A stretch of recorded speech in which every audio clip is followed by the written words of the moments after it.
Hi everybody, I'm Susan Mulvihill. Welcome back to our garden.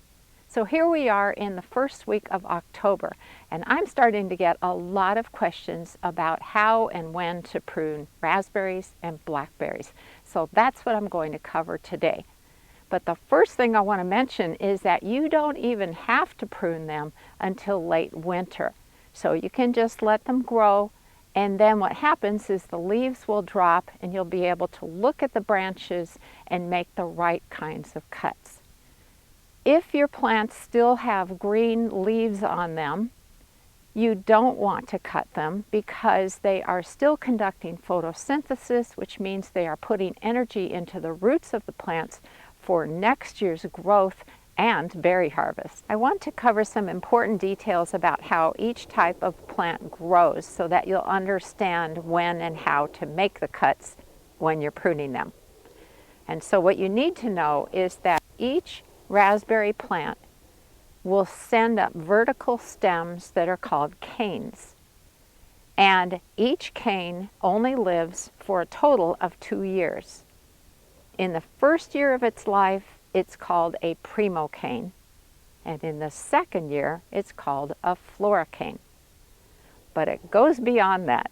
There are two main types or categories of raspberry plants, and I'm not referring to the individual varieties, but the actual types of plants. So the first type is known as summer bearing or floricane bearing, and the second type is known as fall bearing or primocane bearing. I know that sounds complicated, but I'm hoping to have it all make sense to you when I give you specific examples. In this bed, we have quite a lot of plants that are can-be raspberries. Those are a summer-bearing or floricane-bearing raspberry plant.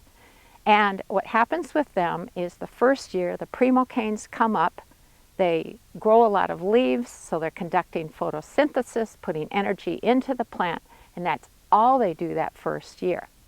In their second year of life as a floricane, in midsummer, usually around July, they will bloom and give you a lovely berry crop.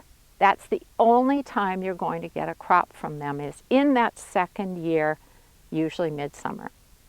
Now when it comes to fall-bearing raspberries, we actually have a variety here called Fall Gold, and it's quite interesting because in its first year of life, a primocane will grow leaves just like with the other ones.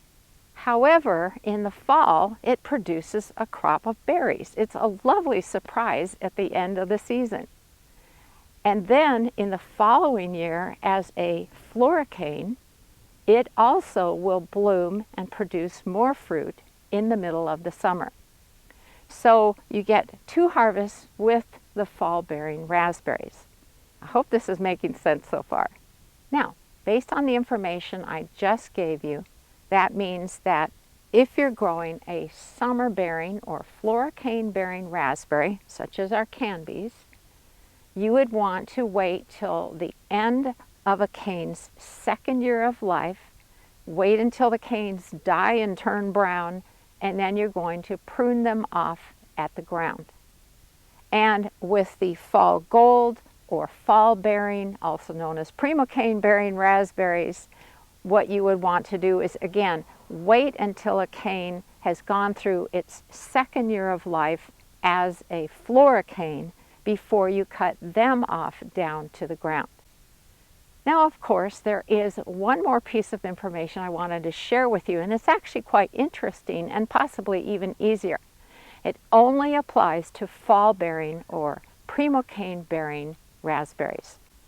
So here's the thing that I recently learned.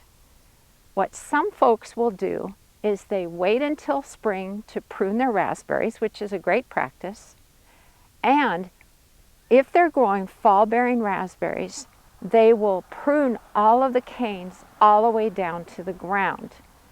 What will happen is new primocanes will come up and they will produce a very nice berry crop. So you don't have to worry about whether something is a primocane or a floricane. If you want just that one crop with your fall-bearing raspberries, then that would be a way to handle it. if you know the variety name of your raspberry plants, it's very easy to do a web search and find out if it is either a summer bearing, also known as a floricane bearing raspberry, or if it's a fall bearing or primocane bearing raspberry, and that way you know how to prune them. Now if you just move somewhere and there's already a raspberry patch, which is very cool, and you don't know what the variety is, I would recommend just kind of letting them grow, seeing when they produce berries for you. Then you can do some remedial pruning as needed. This is the tip of a fall gold raspberry cane, and you can see that I've been picking berries off of it this fall. That tells me this is a primocane. And so I know it's going to produce again next summer. And the problem is, if I wait until late winter, early spring to prune these canes, which is a very good idea, it sometimes can be really hard to tell which type of a cane you're dealing with. And again, this is only for the fall bearing raspberries. So what I like to do is I'll take a pruner's, I'll go down a few inches and clip it and look at the center of the stalk. Does it have green tissue? That means it's still alive and it's going to produce for you. If I don't see any live tissue, I'll go down a few more inches with the pruners and again, look for green tissue.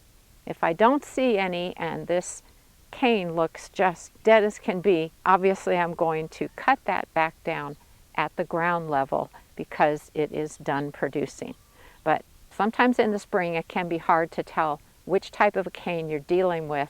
And again, I'm only talking about fall bearing raspberries. Now when I'm doing my pruning, and it doesn't matter if it's summer bearing or fall bearing, another thing I'm taking a look at is to see if I have any really wimpy looking small canes. I mean, if these were really vigorous, they would be as large as their compatriots here in the bed. So what I'll do is I'll trace them back down to the base of the plant and remove those wimpy canes.